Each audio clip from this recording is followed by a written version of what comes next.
This might have been one of the most competitive stages we've had within Oceania for quite some time. With new teams and rosters competing for the top spot, we've seen a bit of a shift in the power plays within OCE, with some teams on the rise and others sliding down. It's been an absolute roller coaster. Now we have a new champion and gold standard for OCE for the rest of the region to try and match going forward.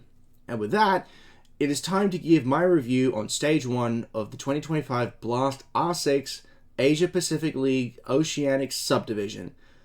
Oh god, that's a mouthful. Now before we get started proper, I do want to address the fact that the APL got limited studio time compared to the rest of the domestic leagues. I wanted to explain why that was for those who are unaware. At the start of the regular season, all 4 regional leagues got an equal amount of in-studio broadcasts for the entirety of the year. However, seeing as the APL has 3 separate subdivisions, the amount of broadcast days had to be split evenly among the 3. The decision was made to have the playoffs, the major qualifier later in the year, and the regional finals to have proper studio broadcasts. But for the group stages, well, a compromise had to be made. A select number of content creators, as well as the cast and crew for the APL, would be given access to private clean feeds to co-stream on their own Twitch channels. While this meant that all games could still be viewed by fans, it was kind of robbed of that feeling of what made the APL unique. It felt like a bunch of blokes and gals just shooting the shit in between the games while still giving us the best of APAC. I tuned in for a few of the co-streams during the group stage, and we were able to directly interact with the casters with the Twitch chat. But as much as I enjoyed speaking directly with the co-streamers about the games as they happened, it didn't really feel the same as a studio broadcast. And the co-streamers echoed this sentiment, saying it was not an ideal situation and they were making the best out of what they had. And one more thing before we get started, I want to give a shout out to AnalisesR6 for their diligent efforts in collating all the stats for not just Oceania, but all the domestic leagues for Stage 1, which actually makes my job easier because CHGG didn't cover Asia or Oceania at all. So thank you very much, AnalisesR6, for doing the Lord Tachanka's work in collating all these stats. If you want to check them out and give them a follow, I'll put a link in the description to their Twitter page as well as their stat spreadsheet so you can see for yourself how good or bad some of our players were. And now, on to what you're here for. Starting at the bottom, we have Saga Esports. And immediately, I'm faced with a problem. For the sake of fairness, I try to remain as impartial as I can when I'm covering teams for both my breakdowns and my reviews. Bashing teams just for the sake of being bad and not offering any form of encouragement is both poor form on my part and not fair for teams who are simply having a bad stage or are lacking the experience of the top flight of competition, while at the same time glazing teams and raising them up onto impossible pedestals. Just seems like I'm sucking up to teams and giving them a potentially unrealistic expectation. That's why I'm trying to walk that tightrope between optimism and criticism for these kinds of videos. Saga, well, they just had one of the worst stages within OCE/APAC South within the last 5 years. They were appalling. And that's me being as fair as I can. Only winning 10 rounds out of 59 to end up with a round difference of -49, multiple players dropping 0 kills across multiple maps. I don't know what to say about that. They just looked all at sea 9 times out of 10, with seemingly no direction or identity to their attacks or defenses. And then we get to the players, and the highlight here, if you want to call it that, is Virgin. His first stage back after serving an 18th month ban from BLAST, and he gives us one of the performances of all time. An overall rating of 0.31, -37 KD, and -7 entry, and a 42% cost, which was the worst throughout the entirety of the APL, not just within Oceania. Just wow. That said, I will admit that there is some light in the darkness for Saga, mainly in the form of their new recruit in Wizard. He started off the stage fairly well for a complete rookie, and he certainly has potential from what I saw. And credit where credit is due, Crine actually performed pretty well. By far the best player on Saga with a 0.89 rating, which is saying a lot. There are some good signs for this roster, but by God, they need an overhaul. With the exception of Wizard, as it was his rookie stage, so we'll give him a pass there, and Crine, who was leading his team by a long way, Saga had a truly dreadful stage. I think most people had these guys at the bottom of their rankings, but even I didn't think they would give us the performances they did. They were generationally bad. Let's hope Saga takes stock and can regroup for next stage, because this is going to be a truly painful season for these boys if they can't get it together. Only just missing out on playoffs this stage was Outlast, and this was a far cry from last year's third place. Now, granted, it is a completely new roster from last stage, but even so, this particular roster was second place in this year's Challenger Series behind what would become Enterprise. This is a serious reality check. Bringing in Quixie from Saga in place of Faulty seemed like a solid choice at the start of the regular season, and that was backed up with an upset win over Enterprise where he would get MVP honors. But aside from a second win against Saga, they didn't really do much else. Sure, they pushed Ludovica and TSG all the way to 12 rounds in the regular stage, but they couldn't capitalize when it mattered at the pointy end of the season. All Outlast had to do was win against Circular Spheres 7-4 or better to make it into playoffs. They ended up losing 2-7, ending their stage then and there. Again, this is a team that was second in the EOS Challenger Series. Having said all that, I don't think their problems are within the server per se. Apparently Docs wasn't playing for the last couple of games. I'm not entirely sure why that was. Whatever the reason, let's hope he comes back for next stage. Speaking of CS, they ended up as the low men of the playoff bracket this time out. And looking back at the results, I think they got a little bit lucky. Not in terms of getting the wins they needed to book their spot in the playoffs, but getting the wins they needed at just the right time. CS actually had a fairly solid first couple of weeks, despite not getting their first win until day 3. And that was when their luck truly comes into play, as they were the first to capitalize on the Chiefs' mid-stage slump with a win in overtime on Consulate. They would go on to win 3 of their last 4 games, including a commanding win over Outlast in their final game of the group stage. This roster was in solid form and firing on all cylinders. And then the playoffs happened, and their luck ran out. Coming up against a resurgent Ludovica roster in the first round of the upper bracket and taking a map off them was no small feat for CS. And the final map on there needed all 15 rounds. It was a nail-biter. But Ludovica was just too good. So CS gets sent down to the lower bracket and get matched up against the Chiefs, which at the time didn't seem insurmountable. CS beat them in the group stage, and they were coming off a loss against Gaming Gladiators the previous week. But for the second week in a row, CS would lose the series in overtime on Lair. And what really hurts is that despite losing the series 2-0, both maps needed all 15 rounds, which meant they were effectively 2 rounds away from eliminating the reigning OCE champions then and there. And losing to TSG 2-0 in the 5th place match brought their stage to a complete end. I will say that Circular Spheres actually didn't perform all that bad, all things considered. They had some solidly consistent performances throughout the stage, with a couple of dominant wins when they needed it. Scars easily had one of his best stages in recent memory, finishing the 9th best player within OCE with a 1.14 rating. And the rest of his teammates, while they didn't put up the best of stats, did manage to avoid the bottom 10. I think if this team sticks together for Stage 2, we'll see some more cohesive play from them.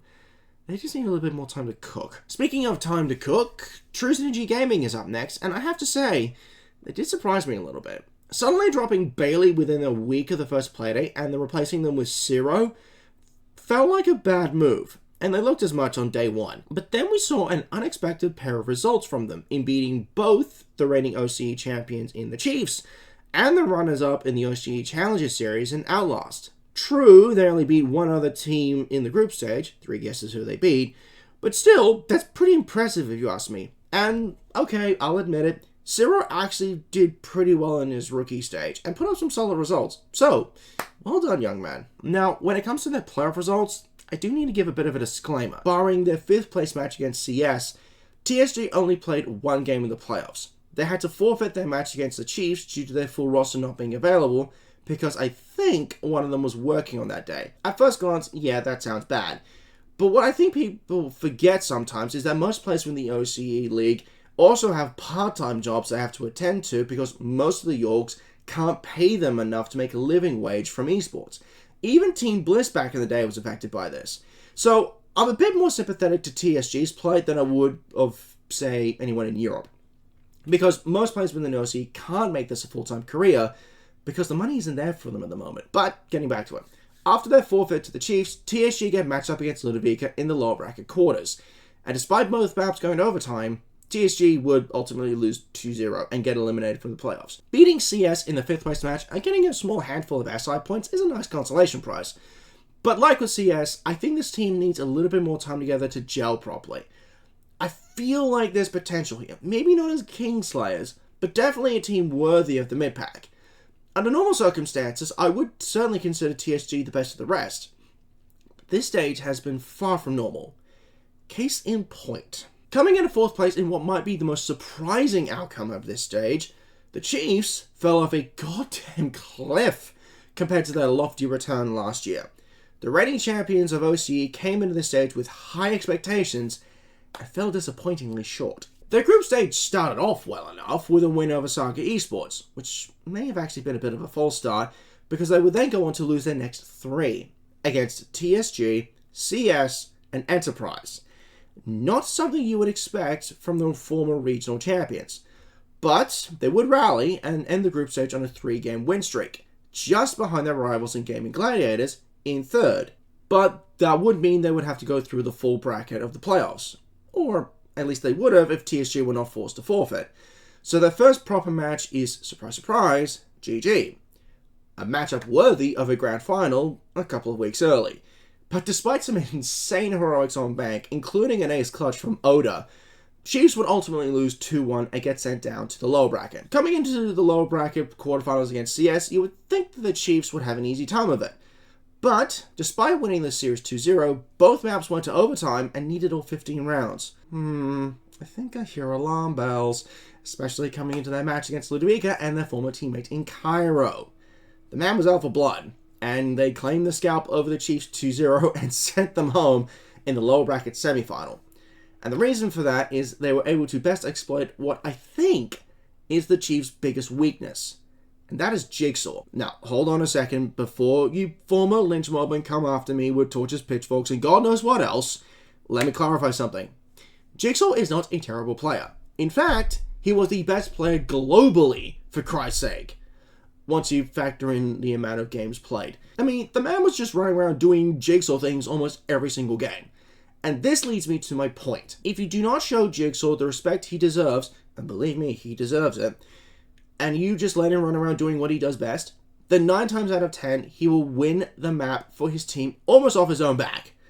However, if you actively go out of your way to target Jigsaw and or you find a way to shut him down, either by banning his best operators or putting him in the grave early in the round, then the rest of his team struggles to lift around him. To further prove my point, Jigsaw was the only player from the Chiefs within the top 10, and the next best was quizzed at 16th, only just managing to break even. And there was even a brief discussion at one point about text being dropped from the Chiefs after his performance at this stage, as he was just barely outside the top 10 overall. But given he is, I think, hard support, and we don't truly know what he brings to the Chiefs outside of the server, I think we're being a bit harsh on the guy. I feel like he's the Canadian of the OCE League. This is no doubt a top tier team within Oceania in Potentia. The problem lies in everyone gelling together consistently and having everyone play at the same level. Because despite how good Jigsaw is, and he is that goddamn good, he cannot be the sole win condition for this team. It's all well and good to have what I call a talismanic player within the team. Someone who elevates the team when he's having a great game. I don't have a problem with that.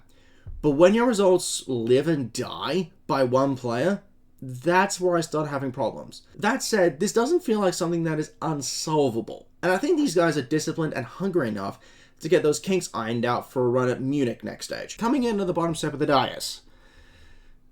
Well, I'm glad I got this prediction right. But I am kind of disappointed it turned out the way it did for Gaming Gladiators. The expectations on these guys were high, given the import talent coming over from Europe. Put a pin in that for later. But I can't help but feel like they came up pretty short, despite how far they got. GG had a pretty solid start to the group stage with 2 wins, including an almost expected 7-0 against Saga Esports, who I think are the only team to manage that feat. Okay, so maybe we're seeing something with Euro talent coming down under. Maybe Titan is onto something. However, they would then proceed to get stomped on by Enterprise, home to 2 of their former teammates in Fisher Guy and Titan, as well as their ex-coach in Mingoran. Ouch! Following that shambolic display, GG would go on to beat Ludovica, Outlast, something that EP could never do, and TSG, confirming their top 2 finish before Day 7. For their first match in the upper bracket, they would get matched up against their eternal rivals in the Chiefs. And although they lost to them in the group stage, GG would get their last laugh over their cross-country rivals and proceed to a rematch against Enterprise in the upper bracket final. Oh, we were salivating at the prospect. What should have been a great match between former teammates for a chance at the OCE crown turned into a one-sided drubbing in favor of the New Bloods, sending GG down to the lower bracket 2-0. And to rub salt in the wounds, their Stage 1 campaign would end following Ludovica overcoming the odds on Consulate to beat them 2-0. So, I suppose the big question you want answered is this. Did Gaming Gladiators' import experiment work? I'm of two minds. Of all the import teams within the APL for Stage 1, GG were the only ones that did not make it to the grand final of their respective subdivision. And given that they were also the only team to not completely blow up their roster and start again from scratch, that's kind of alarming. So the short answer is no, it didn't. However, it's not quite as simple as that. Both Croxon and Creeds both finished in the top 10 players for Stage 1, with the former being compared to Jigsaw in terms of stats and their impact on their respective teams. And like with Jig and the Chiefs, the rest of GG were nowhere near their level. Brendo was having a shocker of a stage by his standards. Wettables had his role within the team shifted around at least twice that we know of, and Leighton was way down near the bottom of the rankings, just below Tex. However, while the Chiefs' problems surrounding Jigsaw is obvious and can be worked on with the personnel they have, GG's issues I think go beyond the players. See if you can spot the connection here. From early 2023 to Stage 1 last year, the core of Team Bliss were going to every LAN event under the sun. All 3 majors within that time period, SI 2024 in Sao Paulo, and the Esports World Cup last year. Stage 2 2024 to now, when they're under Gaming Gladiators, not a single tournament win. Stage 2 last year, SI Last Chance Qualifiers, the Gauntlet, and now Stage 1 2025. Now I'll give you a hint. It's not the org. I think the problem is actually Titan. Even with most of that old Bliss core throughout the second half of 2024, it is concerning that a coach and analyst of his caliber could not replicate that level of success. Say what you will about that grand final moment last year, Titan had no excuse for the remainder of that year. He had arguably the best roster within OCE for the better part of 18 months and still couldn't get the dub. Now, as both an esports and regular sports fan, I don't normally call for a coach's head to be on the chopping block. It's unfair to both the coach and the players under them. But it kind of feels like the players have lost their trust in Titan as a coach. And once that happens, I don't really know what GG can do in the gap between now and the start of Stage 2. They put a lot of time and money to get Croc, Creed, and Leighton over to Australia. They have a new team house in Perth. And yet, the chemistry isn't quite there. And I can't tell if it's players, coach, or both. Part of me wants this 5-stack to stick together and see if they can get it together. But the other part of me is screaming to get some OCE talent in there, for God's sake! We'll just have to see how things pan out between now and Stage 2. Second place, the Giant Slayers of OCE. This team of misfits and rejects were responsible for eliminating not 1, but 2 top-tier teams from the playoffs. And they don't even have an org backing them. Ludovica defied expectations and shot up the rankings of OCE, even with the rocky group stage. Their first 3 wins came at the hands of Outlast, Circular Spheres, in overtime, and surprise surprise, Saga. A fairly solid start for these guys being in the top 2 after day 3, especially for Cairo, who was coming into this stage with a point to prove after being dropped by the Chiefs in favor of Josh. However, Luda would encounter a mid-stage slump in the form of losses to GG, Chiefs, and Enterprise, putting their playoff status in jeopardy coming into the final playday. All they needed was a win against TSG and they will be in the playoff bracket. And they did, quite easily. Ludovica kicked off their playoff campaign against Circular Spheres, who were on a bit of a roll coming into the playoffs. But it was the collective experience of Ludovica that won out in a nail-biter with a final map of Leg going all the way to 15. Unfortunately, their flip would be script in the very next match, with a 2-0 loss to Enterprise, including an overtime loss on Bank and a 7-0 kicking on Chalet. Okay, it was still in the upper bracket. Maybe they can redeem themselves in the lower bracket. And oh boy, did they redeem themselves. The boys did come close to being eliminated early in the lower bracket against TSG, but they would hold their nerve to beat them in a barn burner 2-0. And now we come to the point where the giant killer moniker truly comes in. Ludovika's first victims? Cairo's old team. I don't think anyone really expected the Chiefs to lose their first map pick of Bank, but thanks to some really clever tactics and target ads from Luda, they did. It needed all 12 rounds, but the Chiefs were on the back foot going into Cafe. Ludovika stuck with almost identical bans and strats for Cafe, and it got them the win over the Chiefs, vindicating Cairo in the process. However, the more impressive win came against GG in the lower bracket final, in a display that defies all logic. After taking the map pick of Bank and nearly winning the series in a domination, Ludovika would slowly watch their time run out, as GG would go on to win 5 rounds straight on defense to push their map pick of Consulate to overtime. And to understand the context of what happens next, you need to know that 10 of the 12 rounds of regulation were won on defense. Only 1 attacking round each was won. Ludovika would win their first attacking round in overtime and seal the series win the very next round on defense.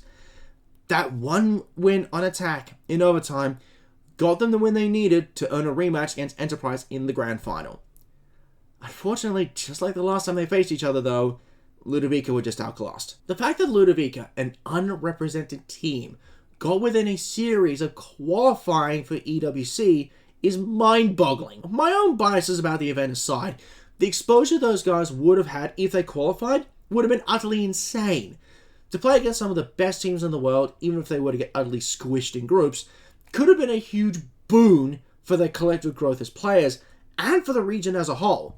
Even without that, those 5 lads fought through hell to prove they could match against the best of OCE, and on even terms. Cairo's absolutely got to be smug with himself getting one over his former teammates. Actually, now that I think about it, both ex-Chiefs players finished higher than their former club. The definition of irony there. And the returning Miloska?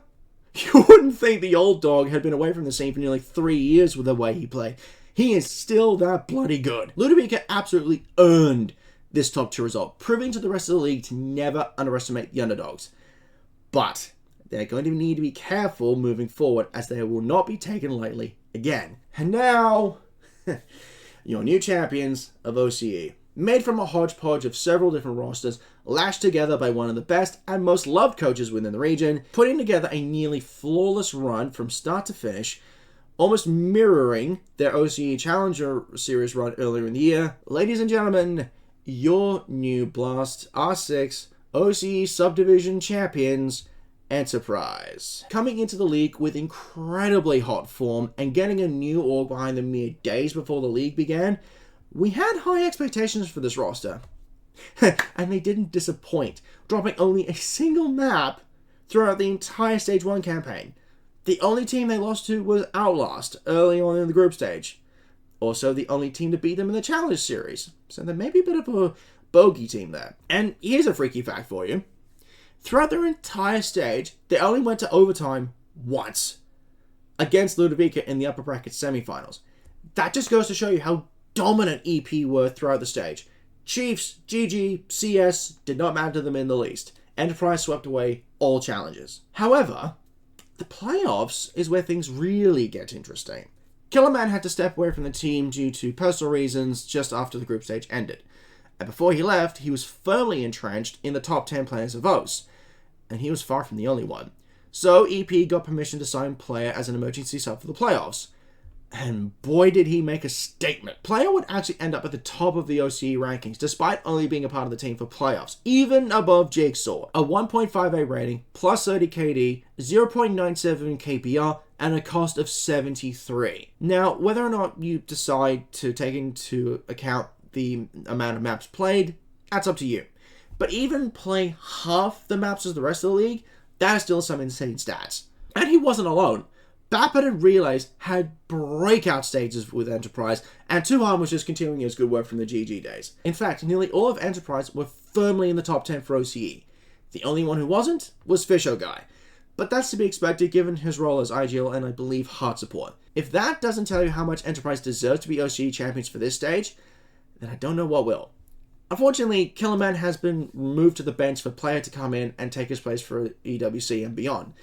A bit of a shame, but given how well both of these guys played this stage, I can't imagine it was an easy call. Best of luck in Riyadh, gentlemen. Do us all proud. That about wraps up Stage 1 of the APL. And I think this might be one of the most competitive stages we've had in OCE since we joined the BLAST ecosystem back in 2023. Now that we have multiple teams that can legitimately make the claim for the top dog in the region, this is going to make for some truly great rivalries and storylines going into the future. And maybe, just maybe, other teams will start to look at us a bit more seriously and not take us so lightly during the LAN events. Maybe. That's all from me. What did you guys think of Stage 1? What was your favorite moment from OCE this stage? Drop a comment below, and if you like the video, feel free to hit that like button. And if you want to see more of my videos in the future, feel free to subscribe to the channel and turn on notifications so you can get alerted when my next video drops. And if you have an itch for more Oceanic Siege, then check out the Logitech G Rivals tournament happening throughout August and September. Rivals is a Tier 2 domestic grassroots tournament for up-and-coming talent who want to compete in the big leagues in the near future. All league matches will be broadcast on Twitch, with the finals taking place on site. Perhaps we'll see the next Jigsaw, or Sajon, or Fisho Guy. Who knows? That's what this tournament is designed for, helping nurture the next generation of OCE legends. I'll drop details about Rivals in the description below, including where to watch, so check it out if you want. By the time this video drops, the Open Qualifiers will have just wrapped up over the weekend, with the main tournament starting on the 14th of August. And I may have one more surprise for you, but for that, you'll have to keep an eye on social media. Until next time, operators, this is Resident Silverwolf, signing out.